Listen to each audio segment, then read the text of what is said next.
Hello guys, myself Ankur sir. Right now we are studying chemistry subject. In chemistry subject, our current topic is surface chemistry.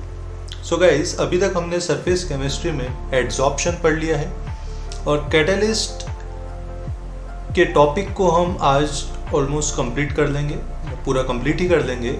आज बड़े interesting दो topic बाकी हैं. पहला zeolite और दूसरा एंजाइम्स. तो guys let's start the topic. इससे पहले मैं बोलूँगा आप इस वीडियो को लाइक, शेयर एंड चैनल को सब्सक्राइब करना न भूलें. Okay guys, now our next topic is shape selective catalysis by zeolite. देखिए, कैटालिस्ट की हमने दो बड़ी इंटरेस्टिंग प्रॉपर्टी पढ़ी थी, that is activity and selectivity. मतलब कैटालिस्ट की एक्टिविटी भी एक इम्पॉर्टेंट फीचर होती है सॉलिड कैटालिस्ट की, और वो पर्टिकुलर सिलेक्टिव होता है, मतलब स्पेसिफिक रिएक्शन के लिए स्पेसिफिक कैटालिस्ट होता है. इसी को आगे देखते हुए हम देखते हैं कि जियोलाइट क्या चीज़ है और ये शेप सिलेक्टिव वर्ड का रियल मीनिंग क्या है. देखिए, फर्स्ट ऑफ ऑल कुछ कैटालिटिक रिएक्शन जो कि पोरस स्ट्रक्चर पर डिपेंड करती है, कैटालिस्ट के पोरस स्ट्रक्चर पर as well as size, reactant के साइज पर डिपेंड करती है, प्रोडक्ट के साइज पर डिपेंड करती है. कुछ ऐसी रिएक्शंस होती है जो कि पोर्स, मतलब उनके बीच में गैप कितना है, या पर्टिकुलर सब्सटेंस में ही पोर कितना है. पोर मतलब छिद्र बोलते हैं, गैप जो बोलते हैं. तो उनका गैप का स्ट्रक्चर कैसा है, एज वेल एज रिएक्टेंट और प्रोडक्ट मॉलिक्यूल का साइज कितना है. उन सब बातों पे कुछ रिएक्शन डिपेंड करती है और वो कैटालिस्ट कहलाते हैं shape selective catalyst. Shape selective catalyst का मतलब ये होता है कि पर्टिकुलर कैटालिस्ट का शेप पर्टिकुलर होता है, जो उसी रिएक्टेंट के साथ रिएक्शन करते हैं जिसका शेप उस कैटालिस्ट को अलाउ करता है. इसका सबसे इंपॉर्टेंट और वेल नोन एग्जाम्पल है जियोलाइट. देखिए, zeolite are the good shape selective catalyst because of their honeycomb like structure. Zeolite हम शेप सिलेक्टिव कैटालिस्ट में एग्जाम्पल देख रहे हैं जियोलाइट का, और जियोलाइट का शेप होता है हनीकॉम्ब स्ट्रक्चर, मतलब मधुमक्खी के छत्ते की तरह. मधुमक्खी का छत्ता जैसा होता है लाइक हेक्सागोनल स्ट्रक्चर में, वैसा ही जियोलाइट का शेप होता है, स्ट्रक्चर होता है. और दे आर माइक्रोपोरस. अब आगे इंपॉर्टेंट लाइन आ रही है, दे आर माइक्रोपोरस एल्यूमिनोसिलिकेट्स.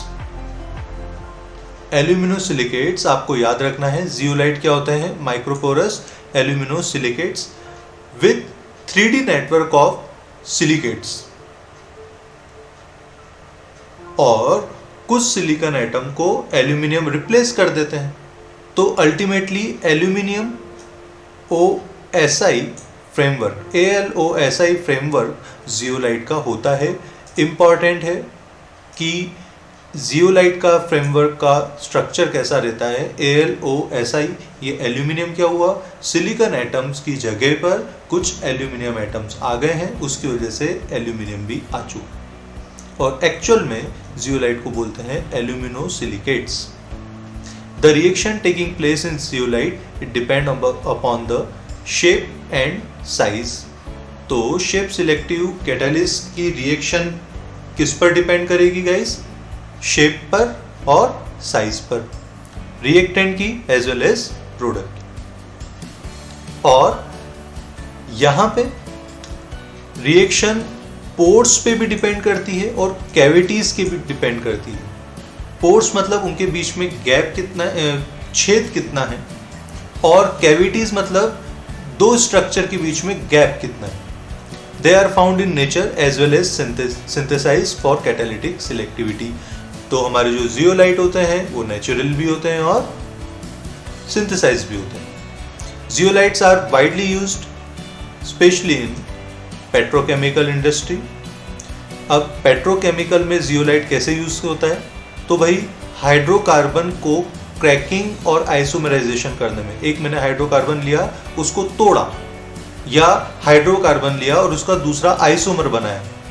अब ये क्रैकिंग रिएक्शन ऑर्गेनिक में आती है, आइसोमराइजेशन रिएक्शन भी ऑर्गेनिक केमिस्ट्री में आती है। तो जियोलाइट वहां पे यूज आता है। जियोलाइट का सबसे इंपॉर्टेंट एग्जाम्पल आपको याद रखना है कि पेट्रोकेमिकल इंडस्ट्री में कौन से टाइप का जियोलाइट यूज होता है, ZSM5। ZSM5 it converts directly alcohol into gasoline, मतलब एल्कोहल को डायरेक्टली किस में कन्वर्ट कर देता है, गैसोलीन में, पेट्रोल में कन्वर्ट कर देता है, by dehydrating them to give a mixture of hydrocarbon. वहां पर जियोलाइट बहुत ज्यादा यूज होता है। तो पेट्रोकेमिकल में अगर आपको पेट्रोल बनाना है तो अल्कोहल को डायरेक्टली ZSM5 की हेल्प से आप गैसोलीन में कन्वर्ट कर सकते हैं। ओके, तो अगेन जियोलाइट में क्या इंपॉर्टेंट की फीचर है, shape selective catalyst, aluminium silicates, ALOSI framework, size and shape reactant और प्रोडक्ट के इंपॉर्टेंट होते हैं। जियोलाइट के पोर्स और कैविटी इंपॉर्टेंट होती है, पेट्रोकेमिकल में यूज आता है। एग्जाम्पल ZSM5, अल्कोहल को डायरेक्ट गैसोलीन में कन्वर्ट करना। तो गाइस ये मैंने की पॉइंट्स बोले थे जो कि आपको, अगर आपने ध्यान नहीं दिया है तो वापस रिकैप करके देख लीजिए। ये की पॉइंट्स आपको एज इट इज एग्जाम में लिखेंगे, आपके मार्क्स कहीं नहीं जा रहे। Okay guys, now next topic, enzyme catalysis. Enzyme, आखिर एंजाइम होते क्या हैं? हमारी बॉडी में एंजाइम्स होते हैं, डाइजेशन में, खाना पचाने में एंजाइम्स का वर्क होता है। अब अगर मैं साइंटिफिकली बात करूं तो enzyme are nitrogenous organic compound. Enzyme क्या होते हैं? नाइट्रोजनस ऑर्गेनिक कंपाउंड होते हैं, एक्चुअल में कॉम्प्लेक्स होते हैं। Okay, which are produce by living plants and animals.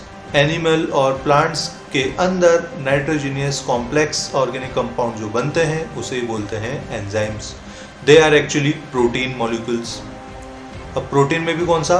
High molecular mass वाला प्रोटीन, और जो कि कोलाइडल सॉल्यूशन पानी के साथ बनाए वो प्रोटीन, वो कहलाता है enzyme. Enzyme as a catalyst use आता है। ओके, और जनरली तो ये नेचुरल प्रोसेस से ही बन जाता है। हाँ, आर्टिफिशियल भी इसको बना सकते हैं। Numerous reaction that occur in the bodies of animal and plants important to maintain the life process are catalysed by enzymes. कि हमारी बॉडी में, चाहे वो एनिमल हो चाहे प्लांट्स हो, उनकी बॉडी में उनको सरवाइव करने के लिए जो इंपॉर्टेंट रिएक्शंस चलती है, उन रिएक्शंस को इन टाइम कंप्लीट करने के लिए ही एंजाइम वर्क करता है और as a catalyst. Okay, enzyme are thus term as biochemical catalyst. Enzyme को क्या बोलते हैं? Biochemical catalyst.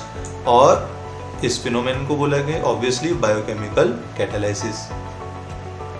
ओके, नाउ एक छोटा सा point which is not so much important but just for knowledge, कि पहला आर्टिफिशियल या सिंथेसाइज्ड एंजाइम लेबोरेटरी में बना था 1969, विच is not pure original, sorry, which is not pure natural. Okay, देखते हैं कुछ एग्जाम्पल कि कैसे हमारी बॉडी में एंजाइम वर्क करता है। पहला well known famous example, inversion of canes sugar. First of all, ये जैसे ही रिएक्शन चालू होती है, छोटा सा मैं आपको बता देता हूँ कि एंजाइम में, कैटालिस्ट में, आपको याद होगा हमने बायोमोलिक्यूल चैप्टर में भी पढ़ा हुआ है कि एंजाइम में सफिक्स लगता है एज। तो नेम के पीछे आपको सफिक्स लगाना है एज, और यहाँ पे आगे लिस्ट आउट भी हुआ रहेंगे कुछ एंजाइम्स और उनके क्या सोर्स हैं और कैसे प्रोडक्ट बनता है, वो आपको याद रखना है। While writing in an examination, you have to mention the name of enzyme as a catalyst. अगर आप एंजाइम को समझा रहे हैं और रिएक्शन में आपने कैटालिस्ट नहीं लिखा, वो एक प्रॉपर एक्सप्लेनेशन गाइज नहीं होगा। ओके, तो example cane sugar. Cane sugar अगर बात करें तो होता है C12H22O11। तो केन शुगर का हम करते हैं इन्वर्जन ऑफ केन शुगर। तो इन्वर्जन किसके एंजाइम, कौन से एंजाइम से करते हैं? इन्वर्टेज। तो शुगर का बन जाता है glucose and fructose, that is C6H12O6। और यहाँ पे फिजिकल स्टेट एक्वस फॉर्म भी लिखना कंपलसरी है। सेकेंड है conversion of glucose into ethyl alcohol. अभी हमने क्या बनाया था? शुगर से ग्लूकोज, अब ग्लूकोज से बनाएंगे इथाइल अल्कोहल।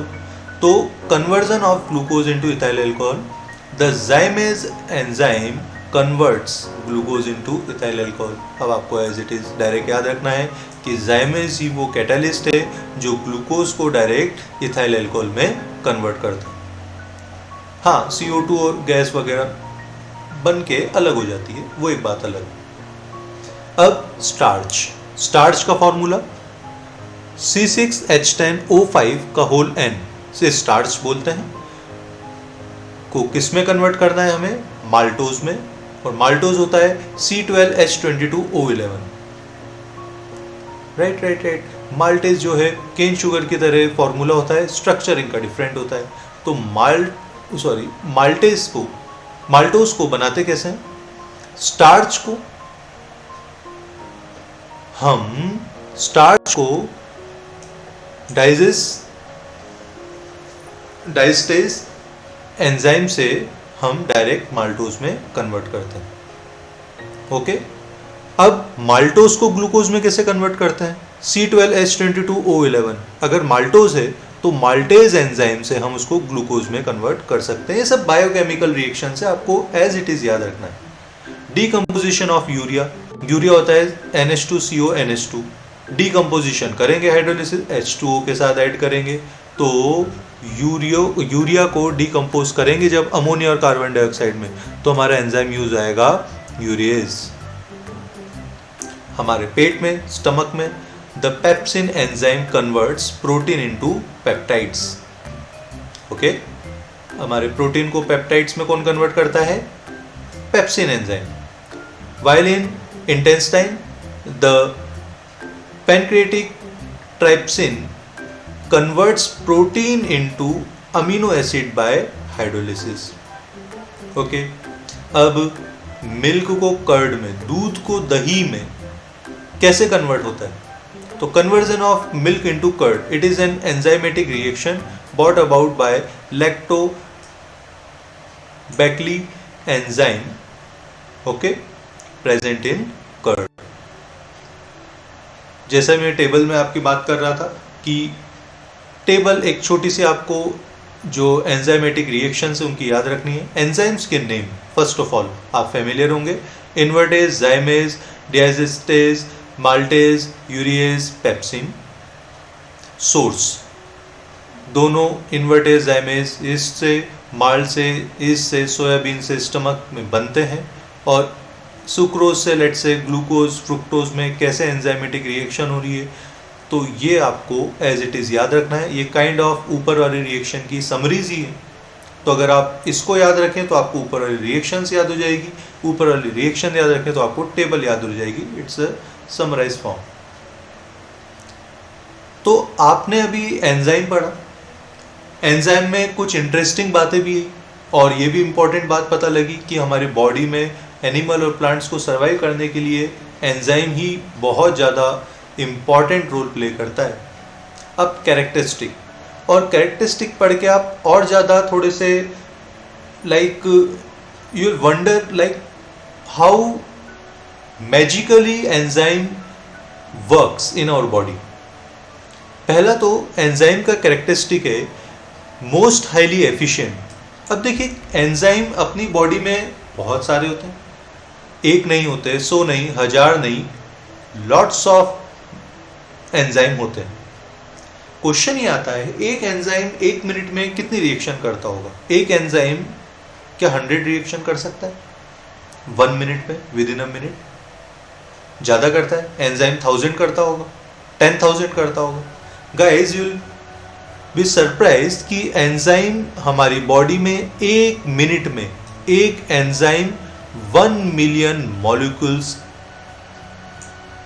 ट्रांसफॉर्म कर सकता है guys. Okay, highly efficient. Second point, highly specific nature. भाई शेप सिलेक्टिव होते हैं और स्पेसिफिक तो कैटालिस्ट की प्रॉपर्टी होती है। एंजाइम भी हाईली स्पेसिफिक होते हैं। जैसे एक कैटालिस्ट दूसरी रिएक्शन को अफेक्ट नहीं करेगा। For example, enzyme urease catalyst the hydrolysis of urea. Urea का हाइड्रोलिसिस करेंगे तो यूरियस काम आएगा, पर ऐसा नहीं है जब आप कोई अदर एमाइड का हाइड्रोलिसिस करो तब यूरियस काम आएगा। वहां पे urease as a catalyst work नहीं करेगा, स्पेसिफिक हुआ। Okay, highly active under optimum temperature. अब ये तो हमारे बॉडी में क्योंकि एंजाइम होता है, अब इसको इस बात से समझेंगे, हमारी बॉडी में एंजाइम होता है और एंजाइम बहुत हाईली एक्टिव वर्क करते हैं, तो हमारी बॉडी का टेम्परेचर जो होगा वही तो एंजाइम के लिए एक सपोर्टिंग टेम्परेचर होगा। एंजाइम हमारी body let's say 298 to 300 kelvin के बीच में ही ज़्यादा हाईली एक्टिव वर्क करता है, और सुटेबल जो सबसे ज़्यादा है वो 310 एंजाइम कैटालिस्ट रिएक्शन होती है। इसीलिए हमारी बॉडी में अगर फीवर हो जाता है या बॉडी बहुत ज़्यादा ठंडी हो जाती है तो वहाँ पर एंजाइम की रिएक्टिविटी कम हो जाती है, और एंजाइम की रिएक्टिविटी कम हो जाती है तो हमारी बॉडी में प्रॉब्लम्स क्रिएट होना स्टार्ट हो जाता है। Highly active under optimum pH. जैसा कि हमारे पेट में, स्टमक में पीएच मेंटेन रहता है, उसी में कहीं ना कहीं एंजाइम वर्क करेगा, तो इसके लिए सुटेबल पीएच जो होता है वो होता है 5 to 7। मीन्स एंजाइम जो है कहीं ना कहीं एसिडिक इन्वायरमेंट में ही बहुत ज़्यादा वर्क करता है। अब एंजाइम में अगर अपन एक्टिवेटर्स डाल दें या को एंजाइम डाल दें तो एंजाइम की एक्टिविटी बढ़ जाएगी। तो the enzymatic activity is increase in the presence of certain substance. कुछ सब्सटेंस की प्रेजेंस में एंजाइम की एक्टिविटी बढ़ जाती है, उसे हम बोलते हैं कोएंजाइम्स।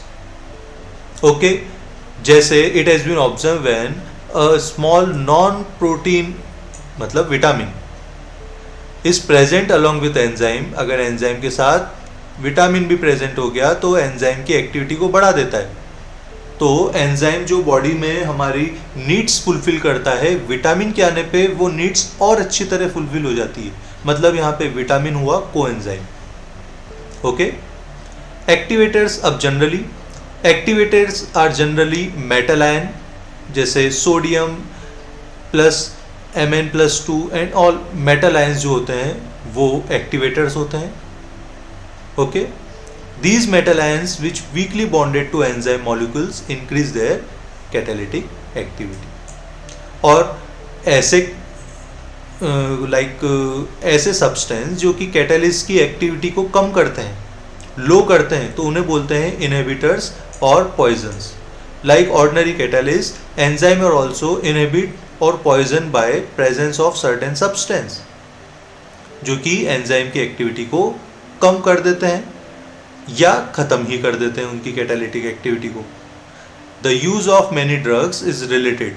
बहुत सारी ऐसी ड्रग्स है जो कि हमने केमिस्ट्री इन एवरीडे लाइफ, आपके 12th के सेकंड पार्ट का लास्ट चैप्टर है, उसमें हम ड्रग्स में पढ़ेंगे कि कैसे एंजाइम की एक्टिविटी को रिड्यूस और आइदर किल किया जा सकता है। Okay, now mechanism of enzyme catalyst. आखिर ये एंजाइम कैटालिस्ट हमारी बॉडी में वर्क कैसे करता है? तो पहली बात तो एंजाइम में नंबर ऑफ कैविटीज़ होती है। ये कैविटीज़ की पर्टिकुलर कैरेक्टरिस्टिक होती है कि शेप और एक्टिविटी ग्रुप्स इनका पर्टिकुलर होता है। तो अगर मैं बात करूं एंजाइम की, तो एंजाइम लेट्स से यहाँ पे जैसे एक ताले में एक चाबी फिट होती है, जैसे एक लॉक में पर्टिकुलर एक की होती है, वैसे ही एक पर्टिकुलर सब्सट्रैक्ट के लिए पर्टिकुलर एंजाइम डिज़ाइन होता है। एक एंजाइम एक टाइम पे एक ही वर्क करता है। तो यहाँ देखेंगे सब्सट्रैक्ट हुआ, इसका पर्टिकुलर शेप है और एंजाइम का पर्टिकुलर शेप है। तो जैसे ये शेप ही इस सब्सट्रैक्ट में फिट हो सकता है, तो जहाँ पे फिट होगा ये कहलाएगा, इंपॉर्टेंट बात है, एक्टिव साइट। तो सबस्ट्रेट की एक्टिव साइट पर एंजाइम आके अटैच होगा। जब दोनों रिएक्टेंट मिलेंगे तो एक्टिवेटेड कॉम्प्लेक्स बन जाएगा, दैट इज ES। तो E प्लस S मिलके ES बना, विच इज एक्टिवेटेड कॉम्प्लेक्स। और यहाँ पे अब रिएक्शन होगी तो एंजाइम वापस सेपरेट हो जाएगा, लेकिन रिएक्टेंट या सबस्ट्रेट है वो प्रोडक्ट में कन्वर्ट हो जाएगा। और इस तरह से कुछ एंजाइम वर्क करता है। ओके, तो यहाँ पे सबस्ट्रेट को प्रोडक्ट में कन्वर्ट हो रहा है, एंजाइम आएगा, सबस्ट्रेट को प्रोडक्ट में कन्वर्ट करेगा, एंजाइम वापस सेपरेट हो जाएगा और प्रोडक्ट भी बन गया। That is how enzyme works. और गाइस, आज की वीडियो का लास्ट टॉपिक है कैटालाइसिस इन इंडस्ट्री। ये एक छोटा सा पॉइंट है, आपको 1 मार्क्स के पॉइंट ऑफ व्यू से इसको याद करना है। आप पहले से पढ़ते आ रहे हैं 3 important processes, Haber process, Ostwald process, contact process. Haber process, the formation of ammonia. Okay, तो यहाँ पे आपका 2 टाइप के देखिए, एक तो कैटलिस्ट होता है और एक प्रमोटर या इनहिबिटर होता है। तो यहाँ पर आपका जो मोलिब्डेनम है वो एज अ प्रमोटर वर्क आएगा। पर्टिकुलर टेम्परेचर होगा 200 बार प्रेशर और 723 टू 773 केल्विन टेम्परेचर। ओके, और आयरन ऑक्साइड या पोटेशियम ऑक्साइड या alumina as a catalyst use होगा। Ostwald process, the formation of HNO3। Ammonia से कैसे NO बनाना है, NO से कैसे NO2 और NO2 से HNO3। PT की प्रेजेंस में ये बनेगा, तो ओस्टवाल्ड प्रोसेस में ये कैटलिस्ट यूज आता है। और लास्ट जो मेथड है वो contact process, that is the formation of H2SO4, oleum H2S2O7 की हेल्प से H2SO4 बनता है, जो कि कैटलिस्ट वहाँ यूज आता है PT। तो guys, this 2 are very important and easy topics. अगर एग्जाम में आता है तो एज अ बोनस वर्क होता है। तो गाइज, इसी के साथ हम नेक्स्ट वीडियो में कोलाइड्स पढ़ेंगे। तो आज के लिए इस वीडियो में इतना ही। Thank you, and again please don't forget to like, comment and share, as well as if you want another videos, so please subscribe and press on bell icon. Okay guys, thank you for this video. मिलते हैं next video में।